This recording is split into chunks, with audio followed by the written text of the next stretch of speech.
The paper in Ruth Ford's hands shook so violently she could barely read the words, but she had already memorized them.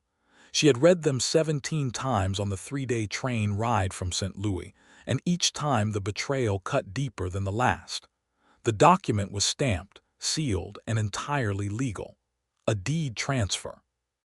Her father's land, all 480 acres of the Sweetwater Valley ranch that Thomas Ford had built from nothing, that he had bled for, prayed over, and died working, had been signed over to a man named Elias Cutter. Signed 6 weeks before her father's death. Signed, allegedly, by Thomas Ford himself. Ruth stood in the middle of the dirt road that cut through Harlan Creek, Nevada, in the spring of 1883, and she felt the ground beneath her feel less like earth and more like the edge of a cliff she was about to tumble over. The afternoon sun hammered down without mercy. Dust swirled around her boots. The small town smelled of horse manure, coal smoke, and the particular desperation that clung to frontier settlements trying very hard to believe in their own futures. She had come to bury her father. To say goodbye to the land. To settle the estate quietly and return to the schoolteacher position she had held in St. Louis, the only real life she had ever built for herself. She had not come to fight. She was not a fighter. She was a 27-year-old woman with a carpetbag, $32, and a letter from a lawyer confirming that everything her father ever owned had already been stolen from him before he was even cold in the ground. The rage that moved through her then was so clean and so total that it almost felt like peace. She asked the first person she saw a stout woman sweeping the steps of a dry goods store where she could find Frederick Shepard. The name had come up 3 times in the letters she had found tucked inside her father's Bible, letters her father had written but never sent, as if he had been drafting some kind of testimony he was too afraid to deliver. In one of them he had written, "Shepard is the only honest man in this valley. If something happens to me, Ruth, find him." The woman with the broom looked Ruth up and down with the careful, assessing eyes of someone who had seen a great many strangers arrive in Harlan Creek with trouble wrapped around them like a second coat. "Shepard's ranch is 4 miles north," she said. "The crossbar. You'll know it by the stone wall along the road. He doesn't come into town much these days, not since the trouble started." She paused, leaning on her broom. "You Thomas Ford's daughter?" "Yes," Ruth said. The woman's expression softened into something that might have been pity or might have been warning. "I'm sorry about your father, child. He was a good man. You be careful who you talk to in this town before you talk to Shepard. Not everyone here is going to be glad you came." Ruth thanked her, picked up her carpetbag, and started walking north. She did not know, in that moment, that the walk toward Frederick Shepard's ranch would become the walk toward the rest of her life. She did not know that the document in her hands, the betrayal it represented, the dark past it would uncover, and the trap she was about to walk directly into, all of it was already in motion, set rolling by forces that had begun long before she stepped off the train. She did not know any of that. She only knew that her father had told her to find this man, and that she had never, not once in her entire life, disobeyed Thomas Ford. She intended to start now by doing exactly what he asked. 3 weeks earlier, she had received the telegram in St. Louis. Her father dead of a heart attack, found by his ranch hand Domingo in the barn on a Tuesday morning. By the time Ruth had arranged for a substitute at the schoolhouse, packed her belongings, and made the long journey westward, she had arrived too late even for the burial. The town had put Thomas Ford in the ground without her. That alone had cracked something open inside her chest that she was not sure would ever close again. The land along the road to the Crossbar Ranch was magnificent in the way that Nevada could be magnificent, wide and brutal and achingly open. The mountains in the distance still wearing their late spring snow like crowns. The valley below them a mosaic of sage and dry grass, and the particular silver green of desert willow. Ruth had grown up here until she was 15, when her mother died and her father had decided that a young girl needed more civilization than Harlan Creek could offer. He had sent her to live with her Aunt Clara in St. Louis. She had gone with a suitcase and a broken heart and had built something of herself in that city, but she had never entirely stopped belonging to this landscape. It recognized her now, she thought. The wind moved through the sage in a particular way, almost like a greeting. She saw the stone wall the woman had mentioned, a low, careful arrangement of flat gray rock that ran along the east side of the road for nearly a quarter-mile, and beyond it, the green of a well-watered pasture, cattle grazing in clusters, and in the distance, the long, low shape of a ranch house built from pine and river stone, solid and unpretentious and clearly built to last. She was nearly to the gate when she heard hoofbeats. The rider came down the slope from the northwest, moving fast, not recklessly but with the kind of purposeful speed that suggested urgency rather than leisure. The horse was a dark bay, beautifully kept. The man on it was tall even in the saddle, with the kind of lean, capable build that came from years of real physical work rather than affectation. He pulled the horse up at the gate and looked down at her, and Ruth had the peculiar sensation of being seen very thoroughly in a very short amount of time.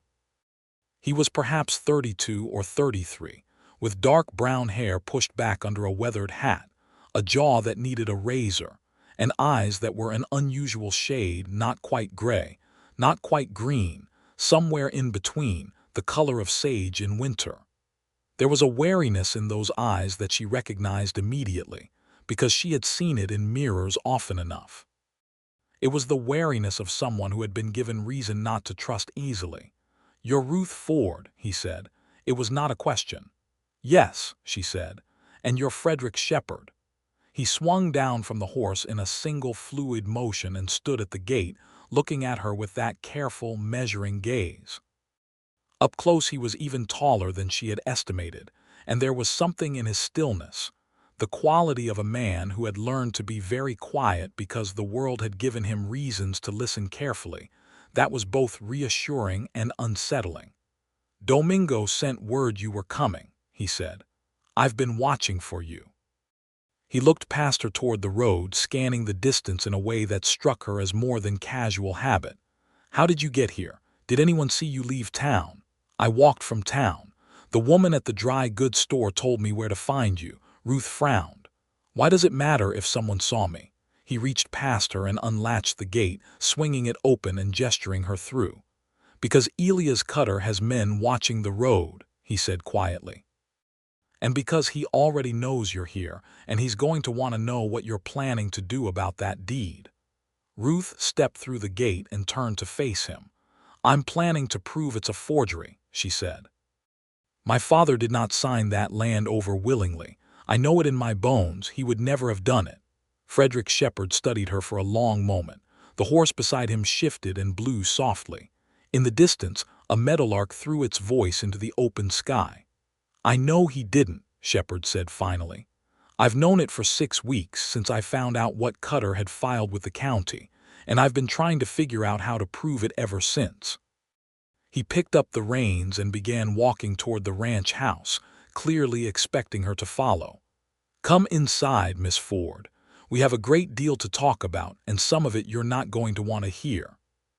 She followed him, carpetbag in hand, across the wide yard where 2 cowboys were repairing a section of corral fence, who glanced up and then went back to their work with the careful incuriosity of men who had learned that their employer's business was their employer's business. A dog, some kind of shepherd mix with one white ear, trotted up to Ruth and sniffed her hand before deciding she was acceptable. The inside of the ranch house was neat in the spare, functional way of a man who lived alone and had made a reasonable peace with it. There was a stone fireplace along the east wall, a sturdy oak table with 4 chairs, a shelf of books that surprised her, an iron stove, and a desk covered in papers and maps. It smelled of coffee and sawdust and something faintly herbal she couldn't identify. Shepard poured 2 cups of coffee without asking if she wanted one, set them on the table and sat down. After a moment, Ruth sat across from him. "Tell me what you know," he said. So she did.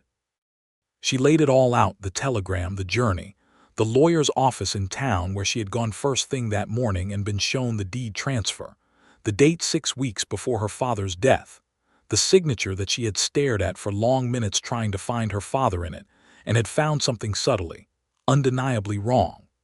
She described the letters in his Bible, the testimony her father had been composing and never sent, the fear that lived between the lines of those unsent pages. Shepard listened without interrupting. He was very good at listening, she noticed. He did not fidget or look away. He gave her the full weight of his attention in a way that was rare enough to be remarkable. When she finished, he was quiet for a moment. Elias Cutter arrived in Harlan Creek 4 years ago, he began. He came with money and a story about having made his fortune in silver up in Elko. He bought the old Merson property, built it up, hired men. At first people were glad to have the investment. He spent freely, seemed generous. Shepard turned his coffee cup slowly in his hands. But over the past 2 years he's been quietly acquiring land throughout the valley. Not buying it exactly, pressuring people, creating situations where they felt they had no choice but to sell. He ran the Garrity family out 18 months ago, contaminated their well, though it was never proven. The Hendersons sold after their barn burned down under suspicious circumstances. Your father was the last holdout. Why was my father's land specifically important to him? Ruth asked. Water rights, Shepard said. The Sweetwater Ford Ranch sits on the only year-round creek in this end of the valley. Whoever controls that water controls what can be grazed on a significant portion of the surrounding land, including a stretch cutter, has been trying to consolidate for 2 years. He wants to run cattle on a scale that would make him the dominant ranching power in this county. He met her eyes. Your father knew exactly what his creek was worth, and he refused to sell at any price. He told me so himself, not 3 months before he died. Ruth felt the familiar burn behind her eyes that she refused to let become tears, not yet, not in front of this man she had met 20 minutes ago. He was murdered, she said flatly. Shepard did not flinch from the word. I believe so. The heart attack was real. Domingo found him and the doctor confirmed it. But a man can be brought to a heart attack through sustained fear and pressure. Your father was 61 years old and alone on that ranch, and if Cutter's men were visiting regularly, threatening, wearing him down, he stopped. I don't know it for certain, but I believe it. And the deed, forged. Your father's signature was notarized by a man named Prescott who works for Cutter. He's done it before, I suspect, but I haven't been able to prove it. Shepard pushed back from the table slightly, and something shifted in his expression. Miss Ford, what I'm about to tell you is information that could put you in danger. The trap Cutter has laid is a legal one. The deed is filed, it carries a notary seal, and in a county where the circuit judge owes Cutter favors, it is going to be extremely difficult to challenge. He has anticipated someone coming. He may have anticipated you specifically. Ruth felt the cold of it settle over her. He's prepared for a legal challenge. Yes, which means the only way to beat him is to find evidence he hasn't prepared for. Shepard rose from the table and moved to the desk, pulling out one of the maps and spreading it across the oak surface. Come look at this. She came to stand beside him, close enough to smell the leather and horses and the clean scent of hard work that hung about him. She looked at the map, a hand-drawn survey of the valley, covered in pencil notations in a precise, careful hand. This is your father's land, he said, pointing to a section marked with careful boundary lines. And this, he traced a line running along the northern boundary, is the creek. Now, your father came to me 6 weeks before he died, which means 2 weeks before that deed was supposedly signed. He was frightened. He told me that Cutter had sent a man to the ranch with what he described as a document he was being pressured to sign. He refused. He came to me because he wanted someone to know what was happening. Shepard looked at her steadily. He also brought me something for safekeeping. He said if anything happened to him, I was to make sure his daughter received it. Ruth's breath caught in her throat. Shepard went to the fireplace, reached up to the mantelpiece, and moved a small wooden box that she had taken for purely decorative. Behind it, set into the stone, was a narrow gap barely large enough to accommodate a folded envelope. He removed the envelope and brought it to her. He trusted you with this, she said softly, not taking it yet. He trusted me with the safe keeping of it, Shepard said, but it belongs to you. A quiet pause. He talked about you often, he was proud of you. She took the envelope then. Her hands were steadier than she would have expected. Inside was a single sheet of paper in her father's handwriting, dated 7 weeks ago. It was not a will. It was a sworn statement, written in Thomas Ford's meticulous schoolteacher's son script, describing in precise detail 2 separate visits from Elias Cutter's attorney, a man named Harold Vance, during which Vance had presented Thomas Ford with a deed transfer and explicitly threatened that if Thomas did not sign, accidents would begin happening on his ranch. The statement named dates.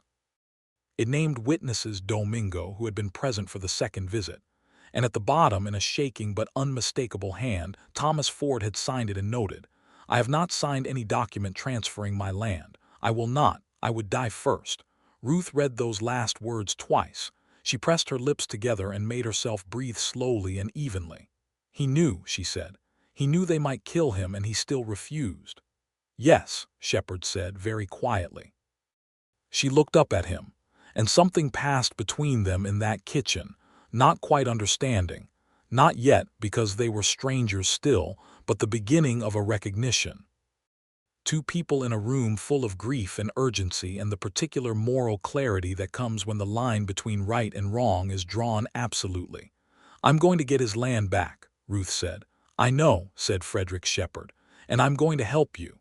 The question she asked next surprised her as much as it seemed to surprise him. "Why? You don't know me. You don't owe me anything. This fight could cost you." He was quiet for a long moment, looking not at her but at the map on the desk, at the careful lines that represented her father's life's work. "Because your father was my friend," he said, "and because Cutter is going to come for me next. My land sits just north of yours, and it has its own water." He glanced up. "So helping you is not entirely altruistic, but it is entirely sincere." She respected that answer. It was an honest answer, and it did not dress self-interest up as something nobler than it was, which was its own kind of honesty. "All right," she said. "Then tell me everything you know about Harold Vance and the notary Prescott, because if we can prove that signature was forged, the deed collapses." What followed in the next 3 days was not romance. It was work. It was the kind of exhausting, meticulous, frustrating labor of trying to build a legal case in a county where the legal infrastructure was hostile, while simultaneously staying careful enough that Cutter's men, and there were at least 4 of them in and around Harlan Creek, who appeared to function as a combination of hired hands and intimidation force, did not realize how much ground they were losing. Shepard put Ruth up in the spare room at the crossbar, a decision that raised eyebrows in town, but which neither of them particularly cared about. Her alternatives were the hotel in Harlan Creek, which was half owned by a man who owed Cutter money, or the farmhouse on her father's land, which technically no longer belonged to her, and which Cutter had already sent a man to occupy. She was staying at the crossbar, and that was final. She made herself useful immediately, which seemed to surprise Shepard and then please him. She was organized in a way he was not. She went through the papers on his desk, with his permission, and with some gentle negotiation about what constituted useful organization versus interference, and created a clear timeline of events, cross-referenced against the county records she had copied at the clerk's office in town, using the thin excuse of settling her father's estate. She had a schoolteacher's mind, precise and systematic, and she applied it to the problem of Elias Cutter the way she would have applied it to any complex subject, with patience, with rigor, and with the absolute refusal to be discouraged by how much she didn't yet know. Shepard, meanwhile, worked his contacts. He knew the valley better than she did. He knew which families had been pressured by Cutter and might be willing to speak if they believed they had real protection. He knew the circuit rider who occasionally functioned as a traveling attorney, a man named Solomon Beck who was honest even if he was overworked, and who had heard enough about Cutter over the years to be deeply interested in what Shepard had to tell him when Beck passed through Harlan Creek on his monthly circuit. Ruth met Solomon Beck on the second evening, at Shepard's kitchen table, over a meal she had cooked because she had seen that Shepard ate badly when he was focused on a problem, and had decided, without making any kind of announcement about it, to do something about that. Beck was a small, compact man in his mid-50s with a magnificent mustache and the eyes of someone who had spent decades parsing the distance between what people said and what they meant. He read Thomas Ford's sworn statement very carefully. He read it a second time. He set it down and looked at Ruth with an expression she recognized as professional respect. "This is genuinely useful," he said. "The statement alone isn't enough. It's the deceased's word against a filed and notarized document. But it establishes motive and establishes that Thomas Ford was actively being coerced in the weeks before his death." He stroked the magnificent mustache. "What I need is corroboration. I need Domingo's testimony. I need to find any weakness in Prescott's notarization, whether it was properly witnessed, whether the process was followed." He looked at Shepard. "And I need to know if Prescott has done this before. If we can establish a pattern of fraudulent notarization, the court will have to take that seriously even over a judge's preferences." "I can talk to the Garrity family," Shepard said. "They're in Carson City now. They might be willing to make a statement about what happened to their property." "Do that," Beck said. Ruth leaned forward. "What about Vance, the attorney who made the threats?" Beck and Shepard exchanged a look that told her there was something they had not yet shared with her. "Vance left the territory 3 weeks ago," Shepard said carefully. "Right after your father died." Ruth absorbed this. "That's convenient." "Extremely," Beck said. "It suggests someone with foresight." Cutter removed his own lawyer from the situation before the obvious questions could be asked. He paused. "Which means we are dealing with a man who planned this carefully and who anticipated scrutiny. Miss Ford, I must be honest with you. The legal path here is real, but it is difficult. If we go to court too early without sufficient evidence, we lose. And a court loss makes it significantly harder to bring the matter again." "How long do we need?" she asked. 6 weeks, perhaps 8, Beck said. "If Shepard can reach the Garritys, and if we can examine Prescott's notary records, which may require a court order just to access, and if Domingo will testify." "Domingo will testify," Ruth said with certainty. "I knew Domingo since I was a girl. He loved my father." "Then let's get to work," Beck said. He left the next morning, and Ruth and Shepard were alone again with their work and the particular charged quiet of 2 people who were beginning, cautiously and without either of them naming it, to trust each other. She noticed him. It would have been dishonest to pretend she did not. She noticed the way he was up before dawn, and the way he worked his land with a kind of fierce tenderness that reminded her of her father. She noticed the books on his shelf, not the practical manuals she might have expected, but a worn copy of Emerson, a well-read Bible, a book of natural history with pencil marks in the margins. She noticed that he asked her opinion about things rather than telling her what to think. She noticed that when he disagreed with her, which happened several times over the first week and a half, he did so directly and with specific reasons, and that he listened when she pushed back, and that twice he changed his position because she had made a better argument. These were not small things. She also noticed the moments when his wariness surfaced, when he pulled back slightly, when some question or comment landed in a place that made him go still and careful in a way that was different from his natural quietness. There was a dark past there, she was sure of it. It showed in the way he sometimes looked at the horizon with an expression that was the opposite of hope. It showed in the carefully maintained distance he kept from everyone around him, including her, despite the fact that circumstance had placed them in the same house and the same fight.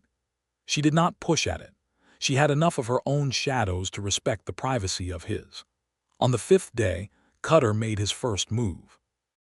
Ruth had ridden into town. Shepard had insisted she take one of his horses and had given her a quiet, steady mare named Clover, to check the mail and to speak quietly with Domingo, who was still in the area staying with his cousin's family. She had arranged to meet him at the back of the livery stable on the far end of town, A meeting she had thought was entirely private. She had thought wrong. She was walking back through the main street when a man stepped out of the saloon and fell into step beside her with the casual, deliberate precision of someone who had been waiting. He was broad and weathered, with the particular dead-eyed pleasantness of a man who did unpleasant things for money. "Miss Ford," he said, "Mr. Cutter would like a word." "Mr. Cutter can put his request in writing and send it to Solomon Beck," she said, keeping her voice level and continuing to walk. "That's not how Mr. Cutter prefers to conduct his business," the man said. "Nevertheless," Ruth said. She walked to Clover, untied her, and mounted without assistance, which she had not done since she was a teenager but managed with enough competence that she did not embarrass herself. The man watched her from the street, and as she turned the horse northward, she heard him call after her. "He's just going to remind you that the land is already legally transferred, Miss Ford.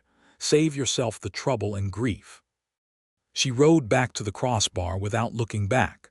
Shepard was in the yard when she arrived, and he read her face before she said a word. He took Clover's reins while she dismounted and listened while she described the encounter, his expression doing a controlled kind of tightening that she was learning to recognize as the way anger moved through him. "That was Len Quarles," he said. "Cutter's foreman. He doesn't generally do errands like that himself." "Cutter's escalating," she said. "He knows I'm not going to leave quietly." "It means we're making him nervous," Shepard said, "which means we're doing something right." He paused, looking at her with the particular directness that she was also learning. "Are you frightened?" She thought about it honestly. "Yes," she said, "but not in a way that's going to stop me." He nodded as if this was exactly the answer he had expected. "I heard back from the Garrity's this morning. They're willing to make a statement. Beck is riding to Carson City next week." "That's good news," she said. "It is." He hesitated, and in the hesitation she felt something shift between them, the edges of the practical business they were conducting together softening slightly, revealing something else underneath. "Are you all right otherwise? This is a great deal to be carrying." The question was so simply, genuinely kind that it caught her unexpectedly. She had been operating on forward momentum since she had stepped off the train, not allowing herself to stop and feel the full weight of what she was actually doing here, grieving her father in the middle of fighting for what he had loved, in a place that was her home and not her home, alone except for a man she had known for less than a week. "I miss him," she said, and heard the fracture in her own voice that she had been carefully preventing for 5 days. Shepard was quiet, and she was grateful that he did not fill the space with reassurance she had not asked for. He just stood there, solid and present, and let her miss her father for a moment without making it smaller. "I know," he said finally. "He was worth missing." She looked at him, and something occurred to her that she filed away to think about later, in the private dark of the spare room, that Frederick Shepard was the kind of man her father had been. Not identical, not even close to identical. Her father had been round and laughing and fond of terrible jokes, and this man was lean and still and guarded in ways her father never was. But the interior character, the stubborn commitment to what was right, the quality of trustworthiness that was not performance but simply the actual structure of who he was, that she recognized. That she had known how to love from the beginning. She did not say any of this. She said good night, took her carpetbag into the house, and sat at the kitchen table with her father's sworn statement and her careful timeline and worked until midnight by lamplight, because there was work to do, and because she was, whatever else she was, her father's daughter. 2 weeks into her stay, Cutter made a more direct move. He filed a civil complaint claiming that Ruth Ford had no legal standing to contest the deed transfer, since she had not been party to the original agreement, and had not resided on or contributed to the property in over 12 years. It was a legal move designed not necessarily to win, but to force Ruth into the court system before Beck had completed his investigation, to put her on the defensive, to make her spend resources and time and energy fighting a rearguard action instead of building her own case. Beck, who happened to be in town when the filing arrived, came directly to the crossbar with his face arranged in the expression of a man who is professionally irritated but not surprised. "He's forcing our timeline," Beck said. "We have 30 days to respond or the complaint becomes an uncontested default." "So we respond," Ruth said. "We respond," Beck agreed. "I can draft the counterfiling. But I want to be honest with you, Miss Ford, in that response, we need to include something substantive, not just a denial. We need to give the court a reason to take our claim seriously." He looked at Shepard. "How close are we on Prescott?" "I have a name," Shepard said. "A man who says Prescott notarized a document for him 8 years ago under questionable circumstances. He's in Reno now, but he's willing to talk." "That's not enough." "I know. But I have someone going through the notary records at the county office. Prescott has been careless. His log has gaps and inconsistencies that a competent examiner will see immediately." Shepard paused. "I also found out that Harold Vance, the attorney who left the territory, did not go as far as Cutter hoped. He's in Sacramento. He and Cutter had a financial falling out, apparently overpayment for services rendered." Beck sat forward. "A disgruntled former collaborator who has direct knowledge of how the deed transfer was arranged," Shepard said. "I sent a letter through a contact in Sacramento. We should know within 2 weeks whether he's willing to cooperate." "2 weeks is cutting it very fine," Beck said. "I know," Shepard said, "but it's what we have." Ruth, who had been listening carefully, said, "What do we include in the response to the complaint that will buy us more time without showing our full hand?" Beck looked at her with the professional respect that had been growing steadily since he had met her. "We cite your father's sworn statement as establishing a pattern of coercion, and we argue that the deed transfer requires additional scrutiny before any standing question can be resolved. It forces the court to consider the underlying validity of the deed before it rules on your standing. If the deed is fraudulent, your standing is not just the procedural question Cutter wants to make it. It becomes evidence of the broader crime." He paused. "It's a good argument. Whether it works in this court depends heavily on the judge." "Who is the judge?" Ruth asked. Beck and Shepard exchanged the look again. "Judge Clement Farris," Beck said, "who owes Elias Cutter a considerable personal debt that is not well hidden if you know where to look." Ruth closed her eyes briefly. "Then we need this to reach beyond Judge Farris." "I have been quietly corresponding with the district court in Carson City," Beck said. "If we can establish fraud at the county level, I can request a transfer of jurisdiction. But that requires a different standard of evidence than simply contesting the deed locally." He sighed. "I won't pretend this isn't complicated, Miss Ford."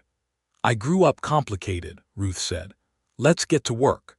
Shepard caught her eye across the table, and there was something in his expression that was not quite a smile but was something adjacent to it, a recognition, a warmth, restrained but unmistakably there, and she felt it move through her like the first warm day after a long winter. The next 10 days were the most intense of Ruth Ford's life, and also, paradoxically, some of the most alive she had ever felt. She and Shepard fell into a rhythm that was partly practical and partly something else entirely. He rode out early to work his ranch and make his contacts, and she organized the legal documentation and corresponded with Beck and Reed everything she could find about Nevada land deed law, which was a subject she had never expected to become expert in but which she was rapidly mastering. In the evenings they ate together, and they talked, and the talking gradually expanded beyond the case. She told him about St. Louis, the schoolhouse, the students she genuinely loved teaching, the small apartment on Mulberry Street, the particular loneliness of a life that was sufficient but not full. He listened with the same quality of attention he gave everything, and she noticed that he did not rush to reassure her or to tell her what her life was supposed to mean, which was what most people did when she described it. He told her, slowly and in pieces, about his own history. He had come to Nevada 8 years ago from Virginia, where his family had kept a small tobacco farm. He had been engaged once to a woman who had ultimately found the frontier life too harsh and too isolating, and had returned east 2 years after they arrived. The dissolution had been painful but not, he said, surprising in retrospect. He had wanted something she did not want, and it was no one's fault. But it had made him cautious in a way that had calcified into something close to resignation.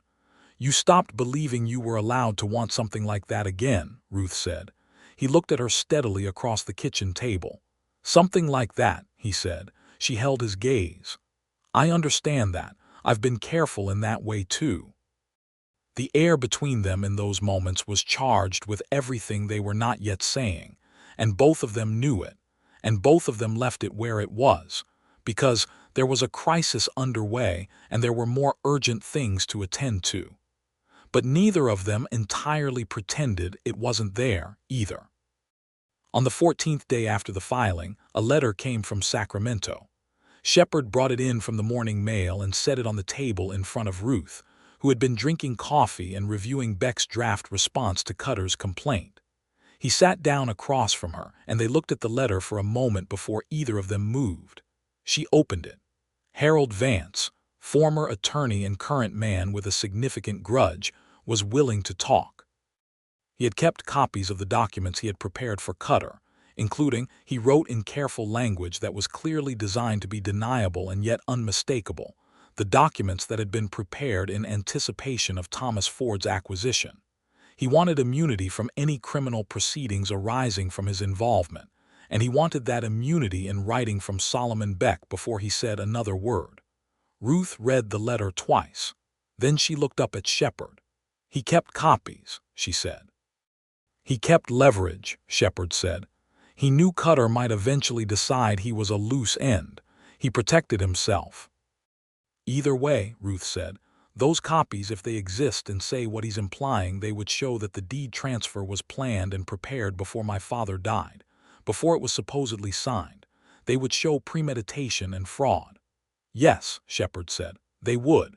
He was watching her with that expression she had come to know, measured, careful, but with something underneath it that ran very warm. This could be enough. "Beck needs to know today," she said. "I'll ride for Carson City this afternoon," he said. "Beck is in Harlan Creek until Thursday," she said. "I saw him at the dry goods store yesterday." Shepard nodded. "I'll find him this morning. He started to rise." She said. He stopped. It was the first time she had used his given name, and she saw him register it, saw the small shift in his expression that it created. "Thank you," she said. "I know this has cost you time and the goodwill of people in town who are afraid of Cutter. I know it has complicated your life in ways that are not small. I want you to know that I see that." He was quiet for a long moment. "Your father was a good man and he was my friend," he said. "And you," he stopped. "And?" she prompted gently. He looked at her with a directness that was not his default mode, a brief unlocking of the careful reserve he wore like armor. "You are someone worth fighting for, Ruth Ford," he said. "I recognized that almost immediately, and I haven't reconsidered it once." She felt the heat of it in her face and did not look away. "Go find Beck," she said softly, "and come back safe." He did both. Beck's response to Vance's letter was exactly what they had hoped: swift, strategic, and professionally enthusiastic. He drafted the immunity agreement that same evening. Shepard wrote it to the postal office early the next morning, with instructions for it to be sent express. The response from Vance came back in 6 days, faster than any of them had expected, and with it came a packet of papers that Beck received, opened, and Reed standing at the counter of the postal office with an expression of increasing satisfaction. Ruth and Shepard were waiting at the crossbar when Beck arrived, his horse lathered from a faster-than-usual ride. He sat down at the oak table that had become the center of their operation and spread the papers out with the careful reverence of a man laying down a strong hand. "The deed transfer was prepared 3 months before Thomas Ford died," Beck said. "Vance has the original draft with dates." The signature was copied from a legitimate document Vance had in Ford's file from a previous legal interaction, a bill of sale from 7 years ago. He traced it. He looked up.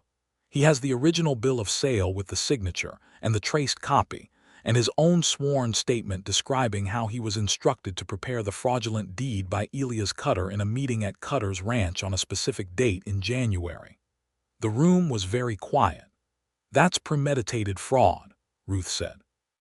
"That's premeditated fraud, document forgery, and depending on how the court views the coercion your father experienced in the final weeks of his life, it may touch on other charges as well." Beck straightened his papers. "Cutter is not going to simply accept a civil deed challenge now. This has become a criminal matter." "He has friends at the county level," Shepard said. "He does," Beck agreed.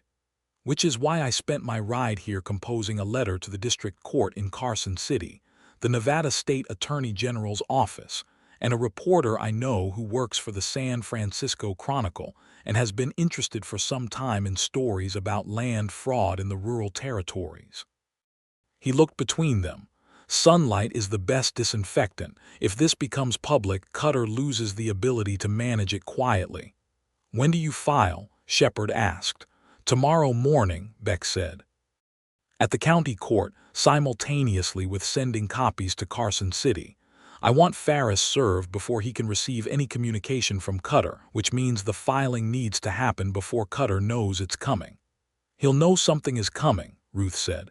"His man Quarles has been watching the crossbar. Then we'll make sure he can't interfere with the filing itself," Beck said and looked at Shepard.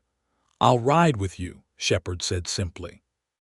The filing happened the following morning, and it went cleanly, largely because Solomon Beck arrived at the county courthouse at 8 o'clock in the morning before Judge Ferris was present, served the papers to the clerk, who was legally obligated to accept them, and had 2 witnesses present who could attest to the time and content of the filing. Cutter's reaction was not long in coming. That afternoon, as Ruth was at the crossbar reviewing the copies of the filed documents, Len Quarles and 2 other men rode into the yard. She heard them from inside and came to the door, and she stood in the doorway and did not move. Shepard was in the barn. She heard his footsteps and then he was at her shoulder, having come through the back of the house. "Quarles," he said past her to the mounted man. "Shepard." Quarles' voice was pleasant in the particular way of a man who knows that pleasantness is more frightening than open hostility.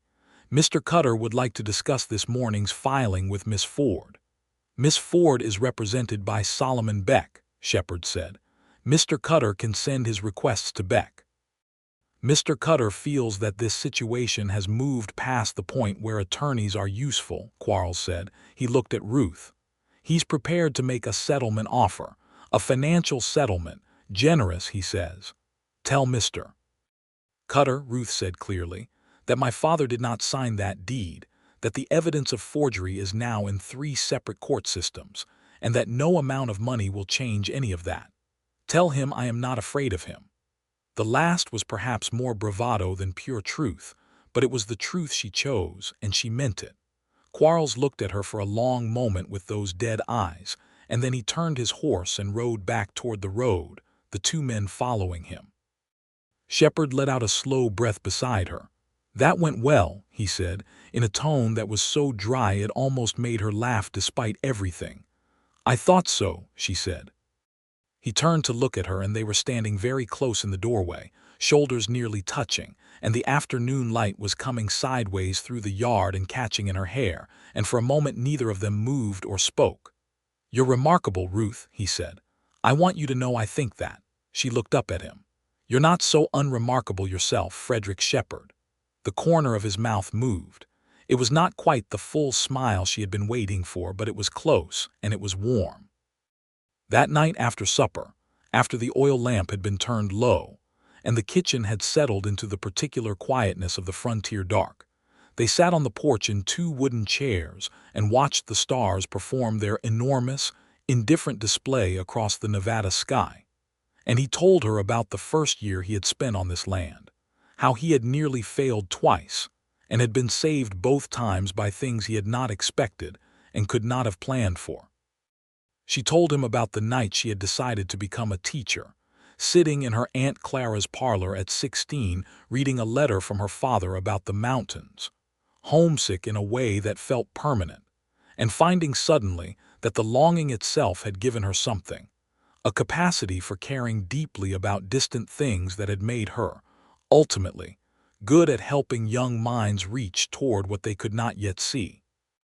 They talked for a very long time, and when she finally went inside to bed, she lay awake for an hour not thinking about the case or the filing or Cutter's response, but about the man 10 feet away on the other side of a thin wall, who was, she had concluded with the particular clarity that comes only late at night, the most completely himself person she had encountered in her adult life. The next 3 weeks were the long, grinding, procedurally intense process of legal combat. Cutter hired a new attorney, a better one, from Reno, a sharp-dressed man named Caldwell who had a reputation for vigorous defense of his client's interests and a particular skill at delay.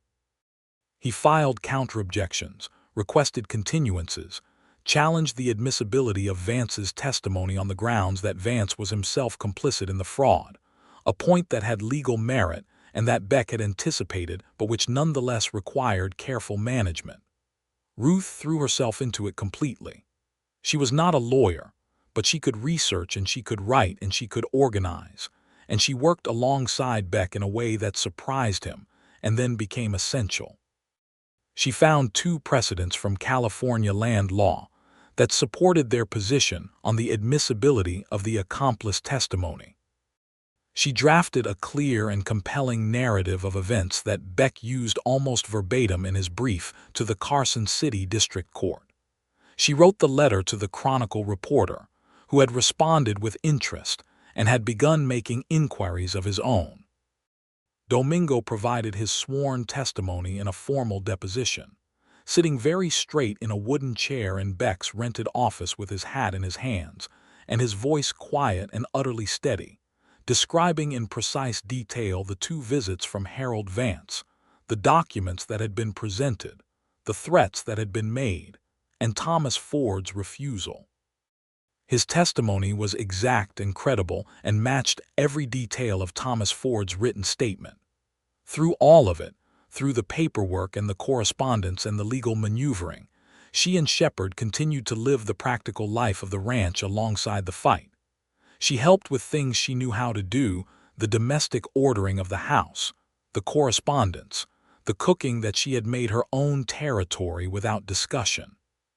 He taught her things she did not know, including how to properly read a water survey and how to identify the early signs of wire fever in cattle, and she found that she was interested in everything he taught her, not just because knowledge was useful, but because learning from him gave her an excuse to be close to him in a way that felt entirely natural, and that she was becoming daily more reluctant to think of as temporary. The crisis came in the 5th week. Caldwell filed an emergency motion with Judge Ferris arguing that the Vance documents had been obtained under coercive immunity agreement and were therefore inadmissible, and Ferris, to absolutely no one's surprise, granted the motion, striking the core of their documentary evidence from the county-level case. Beck came to the crossbar that evening looking tired. "He's done what we expected," Beck said. "Ferris has gutted the filing at the county level. Without the Vance documents, we're back to Thomas Ford's sworn statement and Domingo's testimony against a notarized deed." Ruth sat very still. The old panic tried to surface and she pushed it back down. "What about Carson City?" she asked. "The district court has the full packet, including the Vance documents. They are not bound by Ferris's ruling." Beck rubbed his eyes. "But the district court moves slowly. It could be another 2 months before they act." "What happens in the meantime?" Shepard asked. "In the meantime," Beck said carefully, "Cutter has the legal right to take possession of the Ford Ranch land.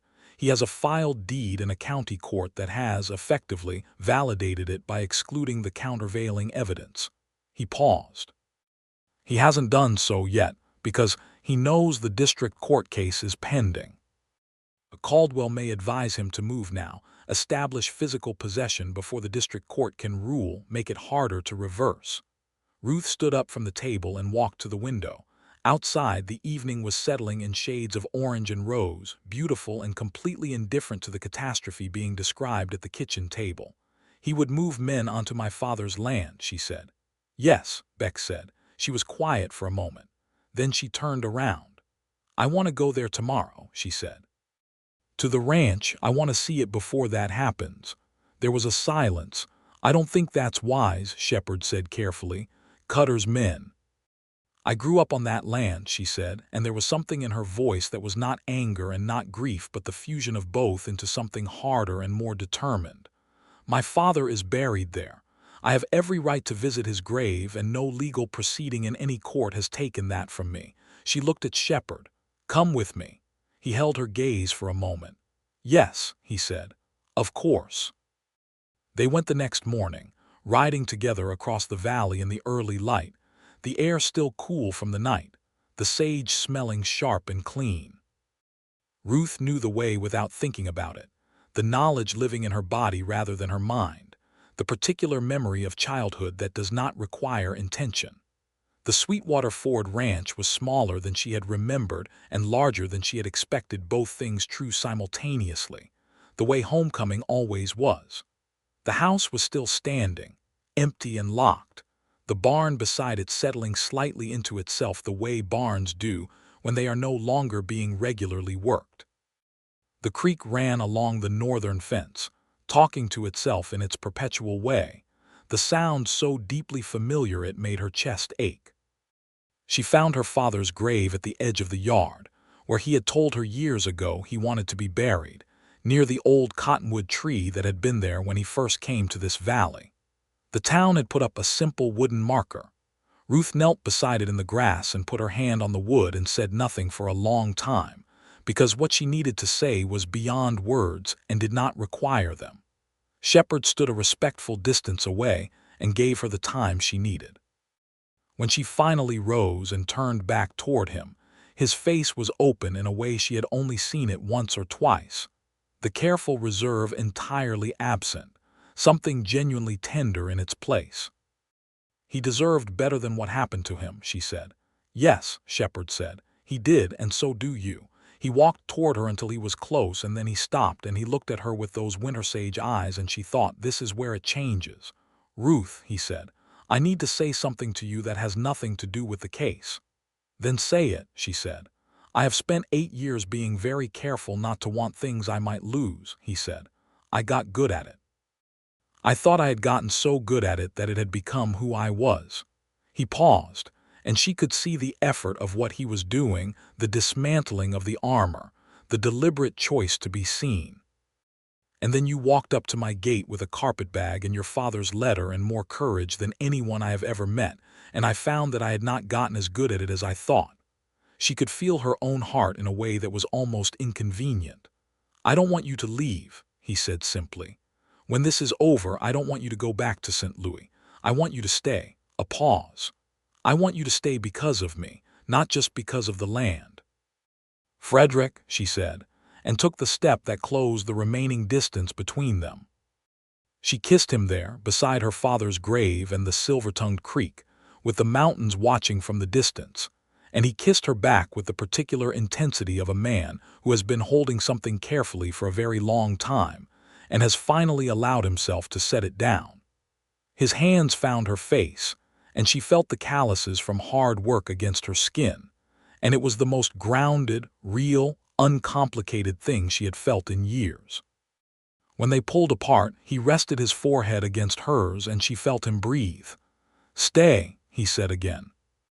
I'm considering it, she murmured, which made him make that sound that was almost a laugh, and which she decided then, and there was her favorite sound in the state of Nevada.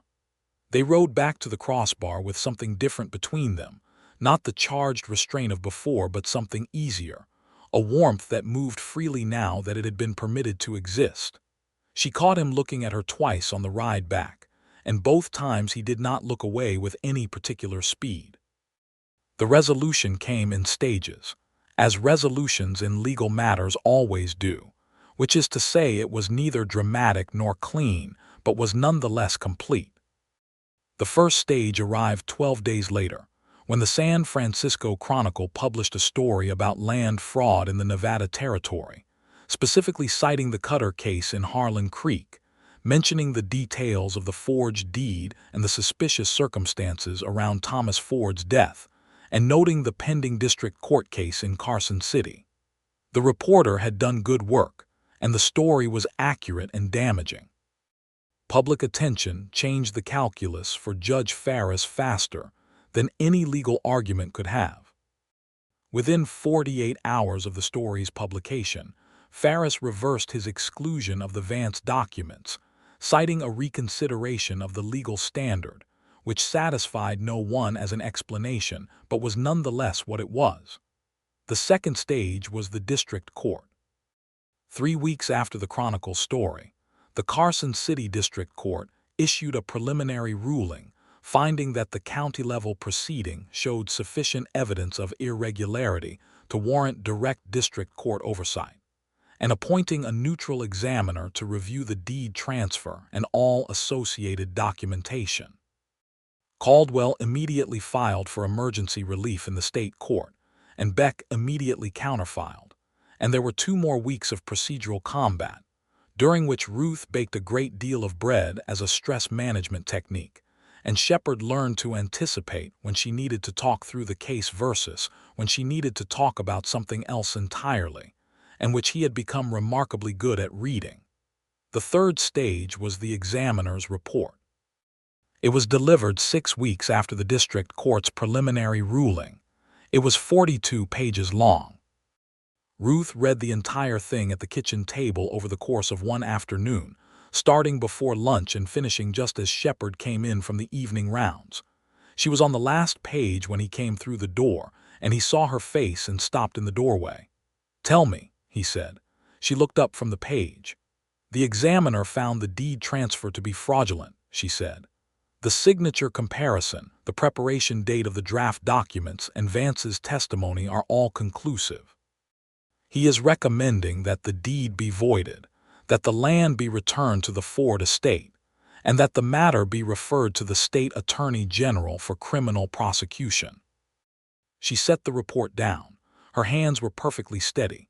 "My father's land is coming home." Shepard crossed the kitchen in 3 strides and took her face in his hands and kissed her in a way that made it abundantly clear that whatever he felt about this outcome had a great deal to do with her. "Thomas Ford was right," he said, when they both had a moment to think again. "He always said that right eventually won over in the long run if you refused to let it be buried." "He did say that," Ruth said. "Constantly. It drove me slightly mad as a child." She was smiling and her eyes were bright. "He was right, though." The formal court order voiding the deed transfer came 3 weeks later. On a Wednesday morning in late October of 1883, Ruth Ford stood in the office of the county clerk. A different county clerk than the one who had originally filed Cutter's fraudulent deed, the previous clerk having resigned under considerable scrutiny, and watched the official reversal entered into the public record. Elias Cutter, faced with the state attorney general's investigation, the district court ruling, and the public exposure in the Chronicle, did what many men of his type ultimately do when the costs of fighting exceed the expected gains. He left. He sold his ranch property to a legitimate buyer from Sacramento, departed Harlan Creek on a cold November morning, and was reportedly seen heading toward Arizona territory. He was indicted on fraud charges the following spring, though Ruth did not stay closely informed of the legal proceedings thereafter because she had, by that point, sufficient occupations to fill her attention. The Prescott notary was suspended and investigated, and ultimately lost his notary commission and faced a substantial fine. Len Quarles went west toward California when Cutter left, which was fine by everyone. Harold Vance, having provided the testimony that broke the case open, received his immunity and returned to quiet obscurity in Sacramento. Beck came to the crossbar in late October to collect his things and say his goodbyes. He sat at the oak table one final time and drank Ruth's coffee and looked between the two of them with the expression of a man who is professionally satisfied and personally amused. "I expect I'll hear news of a wedding," he said. "That's none of your business, Beck," Shepard said, but there was no heat in it. "Of course not," Beck agreed pleasantly. He shook hands with Shepard and then turned to Ruth. "Your father would be very proud of you," he said. "I want you to know that." She thanked him and meant it. Ruth spent the weeks of November deciding. Not about Frederick Shepard. That decision had been made beside her father's grave and had not wavered once. But about the shape of what came next. She had a life in St. Louis, colleagues who depended on her, students whose school year she had disrupted by leaving mid-term. She had obligations there that were real even if the life itself had been quietly insufficient. She went back to St. Louis for 6 weeks in December and January. She resigned her teaching position, though the principal made it difficult and her students made it harder. She packed her belongings properly, settled her small debts, said goodbye to Aunt Clara, who cried, and to the city that had given her independence and competence and the particular education of becoming yourself without the support of family and home. On the train back west, she thought about what she was going back to. The land her father had loved, which was hers now, which she would need to decide what to do with.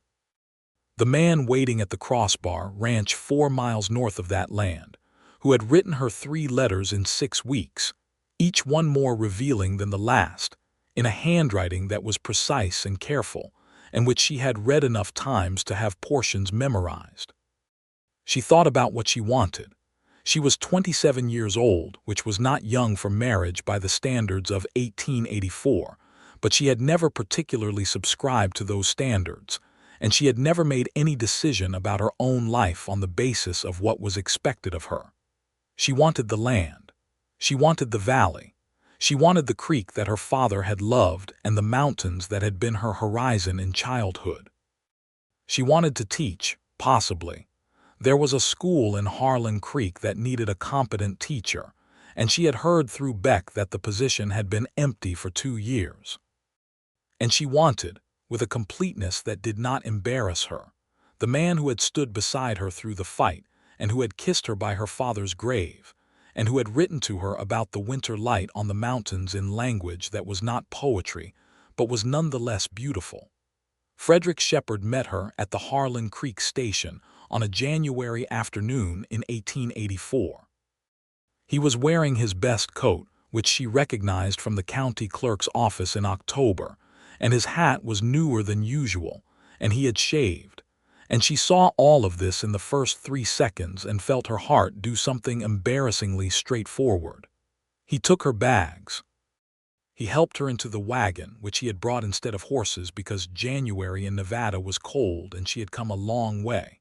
He drove north toward the Crossbar, and for a while neither of them spoke, because the landscape was doing what it always did, making speech feel like something slightly less than adequate. Then he said, without preamble and without looking at her, "I built a room onto the east side of the house while you were gone." She turned to look at him. "You did." "I wanted you to have your own space." He paused. "I wanted the house to be ready to be more than one person's house." Another pause. "If you wanted it to be." She looked at his profile, the careful jaw, the winter sage eyes fixed on the road, the small tension in his shoulders that told her he was more uncertain than he appeared. "Frederick Shepard," she said, "are you asking me to marry you?" He turned to look at her then directly, the full weight of that careful attention that she had come to treasure. "Yes," he said, "I am." "Then yes," she said, "I am." The corner of his mouth moved into the full smile this time, the one she had been waiting for since the first day, and it turned out to be absolutely worth the wait. It transformed his entire face, opened it, let the warmth in it out completely, and she leaned across the wagon seat and kissed his cheek and felt him let out a breath that had perhaps been held since October. They were married in February of 1884, on a Saturday, in the small white church at the north end of Harlan Creek's main street. Solomon Beck came down from Carson City and stood as a witness.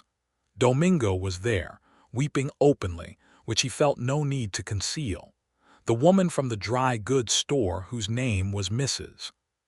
Hale, and who had become something of an ally over the course of the autumn, brought a cake. It was a small wedding, intentionally, because neither of them were people who required ceremony for the things that mattered. Ruth wore a blue dress the color of the Nevada sky in late afternoon, which she had bought in St. Louis with the specific intention of wearing it for this occasion. And she carried a small bunch of dried sage and wild grass, because there were no flowers in February, but she had decided that something from the land itself was more fitting anyway. Shepard looked at her when she came down the small aisle as if she was the most remarkable thing he had ever seen, and she thought she was probably looking at him the same way, and neither of them cared even slightly.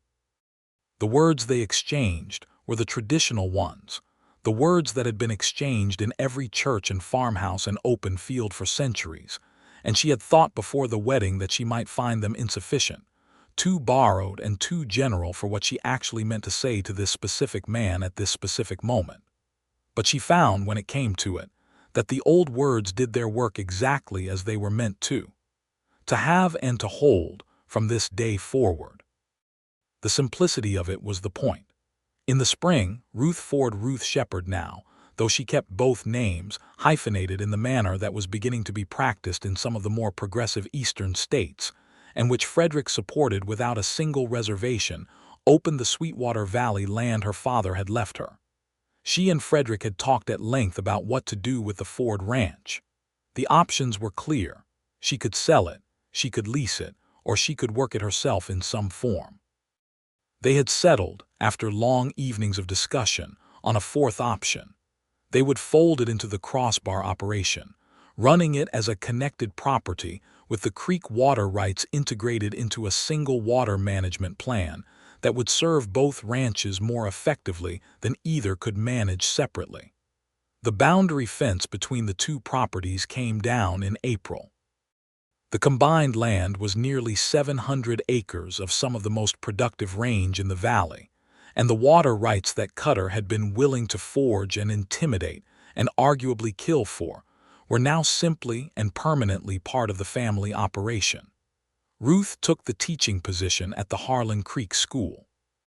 The school board, made up of 3 men who had been uncertain about hiring a woman who had just been involved in a public legal controversy, had been persuaded by the simple weight of her qualifications and the fact that no one else had applied.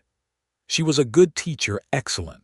Her students learned quickly, and she brought to the work the same energy and precision she had brought to the fight for her father's land, which turned out to be transferable.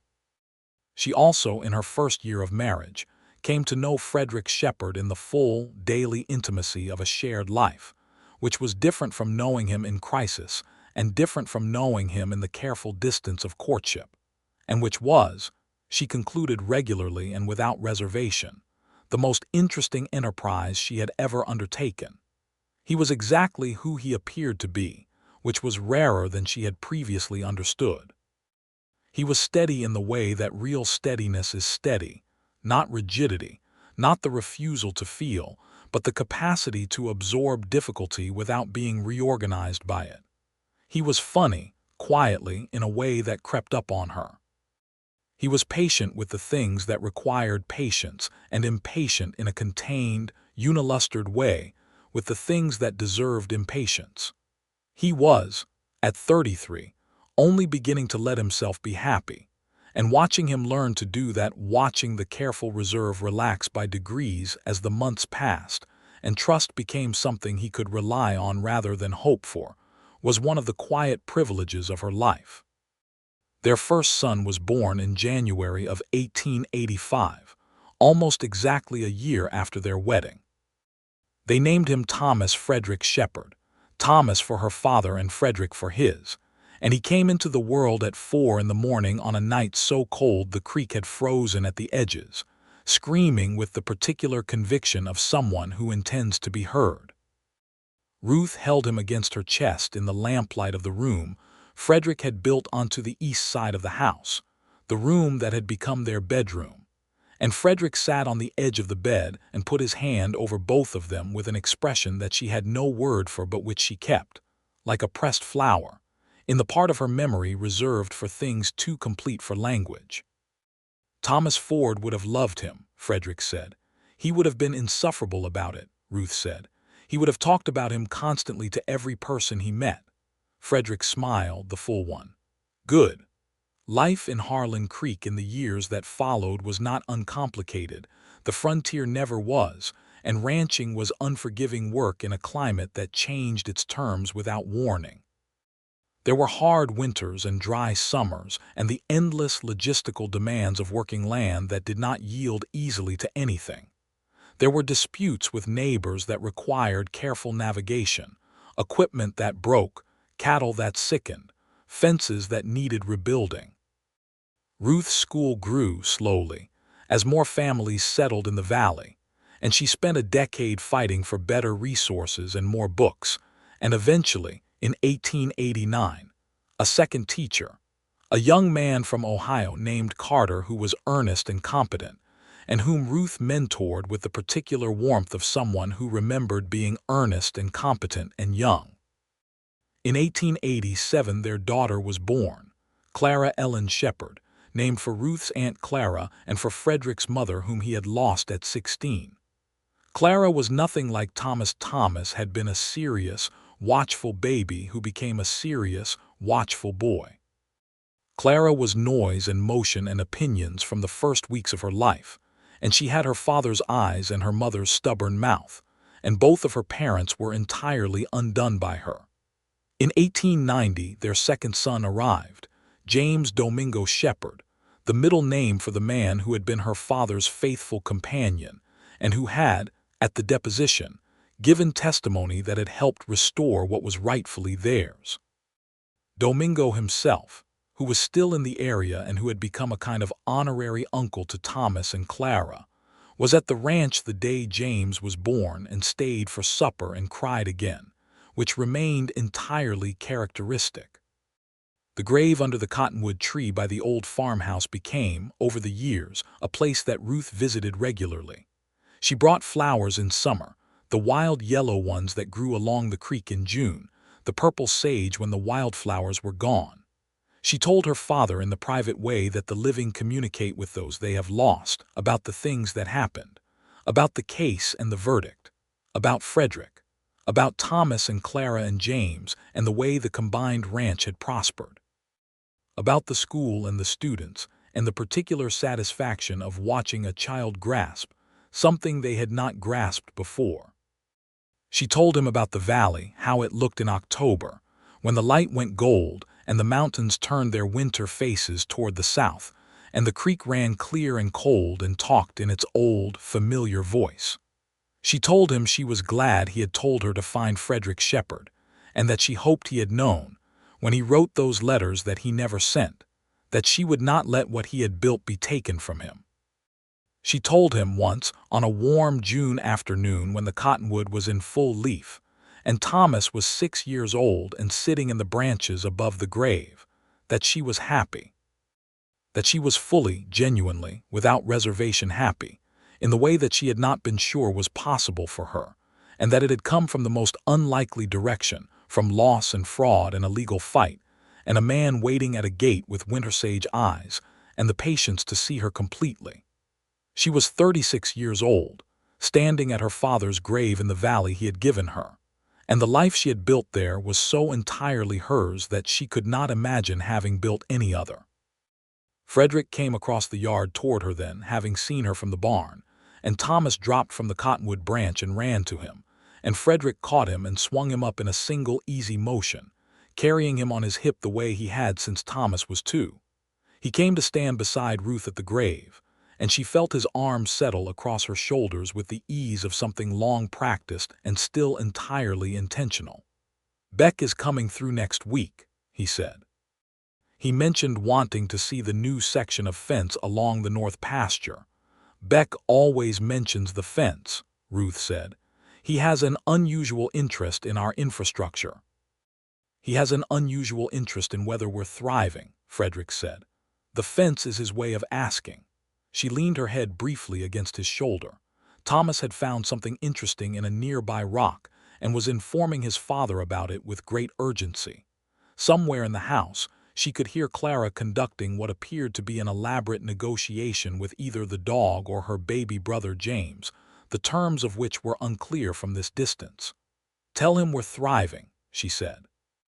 Frederick pressed a kiss to her temple, quiet and easy and warm. "I will," he said, "because we are." The Sweetwater Valley spread out around them in every direction, working out its own continuous, generous life in the way that the land does when it is properly loved.